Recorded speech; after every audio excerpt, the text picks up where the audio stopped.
ప్రధాని మోడీ 2 కీలక నిర్ణయాలు తీసుకున్నారు. 15 నుంచి 18 ఏళ్ల వారికి వ్యాక్సిన్ ఇస్తామని ప్రకటించారు.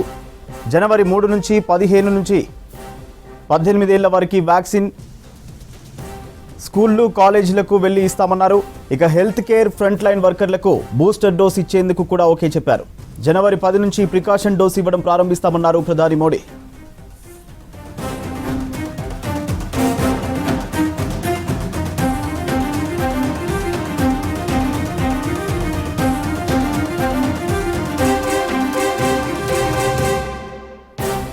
ప్రధాని మోడీ 2 కీలక నిర్ణయాలు తీసుకున్నారు.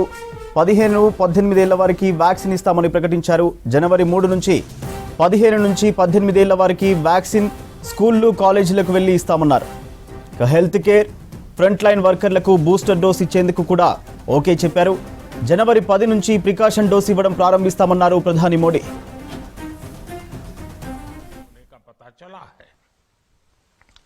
मैं आप सभी से आग्रह करूंगा कि पैनिक न करें। हां, सावधान रहे, सतर्क रहे, मास्क उसका भरपूर उपयोग करें और हाथों को थोड़ी थोड़ी देर पर धुलना, इन बातों को हमें भूलना नहीं है। आज जब वायरस म्यूटेट हो रहा है तो हमारी चुनौतियों का सामना करने की ताकत और आत्मविश्वास भी मल्टीप्लाई हो रहा है। हमारी इनोवेटिव स्पिरिट भी बढ़ रही है। आज देश के पास 18 लाख आइसोलेशन बेड्स हैं, 5 लाख ऑक्सीजन सपोर्टेड बेड्स हैं, 1,40,000 आईसीयू बेड्स हैं। आईसीयू और नॉन आईसीयू बेड्स को मिला दें तो 90,000 बेड्स विशेष तौर पर बच्चों के लिए भी हैं।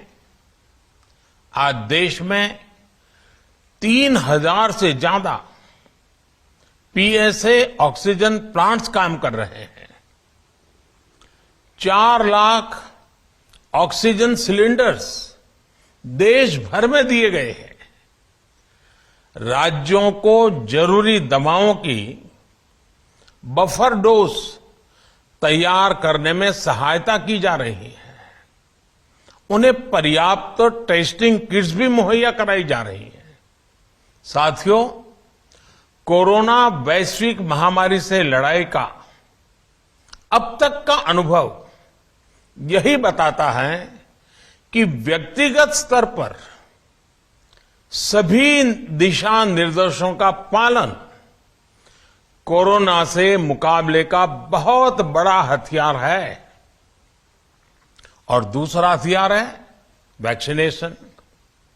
हमारे देश ने भी इस बीमारी की गंभीरता को समझते हुए बहुत पहले वैक्सीन निर्माण पर मिशन मोड में काम करना शुरू कर दिया था। वैक्सीन पर रिसर्च के साथ साथ ही approval processes, supply chain, distribution, training, IT support system, certification पर भी हमने निरंतर काम किया। इन तैयारियों का ही नतीजा था कि भारत ने इस साल 16 जनवरी से अपने नागरिकों को वैक्सीन देना शुरू कर दिया था। ये देश के सभी नागरिकों का सामूहिक प्रयास और सामूहिक इच्छा शक्ति है कि आज भारत 141 करोड़ वैक्सीन डोज के अभूतपूर्व और बहुत मुश्किल लक्ष्य को पार कर चुका है। आज भारत की वयस्क जनसंख्या में से 61% से ज्यादा जनसंख्या को वैक्सीन की दोनों डोज लग चुकी हैं। इसी तरह वयस्क जनसंख्या में से लगभग 90% लोगों को वैक्सीन की एक डोज लगाई जा चुकी है। आज हर भारतवासी इस बात पर गर्व करेगा कि हमने दुनिया का सबसे बड़ा, सबसे विस्तारित और कठिन भौगोलिक स्थितियों के बीच इतना सुरक्षित वैक्सीनेशन अभियान चलाया। कई राज्य और विशेष तौर से टूरिज्म की दृष्टि से महत्वपूर्ण राज्य जैसे गोवा, उत्तराखंड, हिमाचल जैसे राज्यों ने 100% सिंगल डोज वैक्सीनेशन का लक्ष्य हासिल कर लिया है। आज देश के दूर सुदूर गांवों में जब 100% वैक्सीनेशन की खबरें आती हैं तो मन को संतोष होता है। यह प्रमाण है हमारे हेल्थ सिस्टम की मजबूती का, हमारी टीम डिलीवरी का,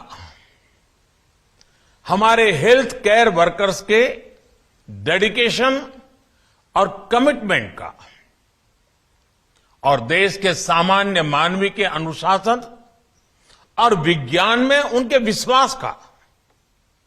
हमारे देश में जल्दी ही नेजल वैक्सीन और दुनिया की पहली डीएनए वैक्सीन भी शुरू होगी। साथियों, कोरोना के खिलाफ भारत की लड़ाई शुरू से ही वैज्ञानिक सिद्धांतों, वैज्ञानिक परामर्श और वैज्ञानिक पद्धति पर आधारित रही है।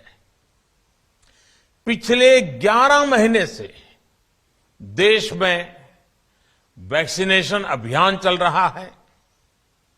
देशवासी इसके लाभ भी महसूस कर रहे हैं। उनकी रोजमर्रा की जिंदगी सामान्य हो रही है। आर्थिक गतिविधियां भी दुनिया के कई देशों की तुलना में उत्साहजनक रही हैं। लेकिन साथियों, हम सभी जानते हैं कि कोरोना अभी गया नहीं है। ऐसे में सतर्कता बहुत जरूरी है। देश को सुरक्षित रखने के लिए, देशवासियों को सुरक्षित रखने के लिए हमने निरंतर काम किया है।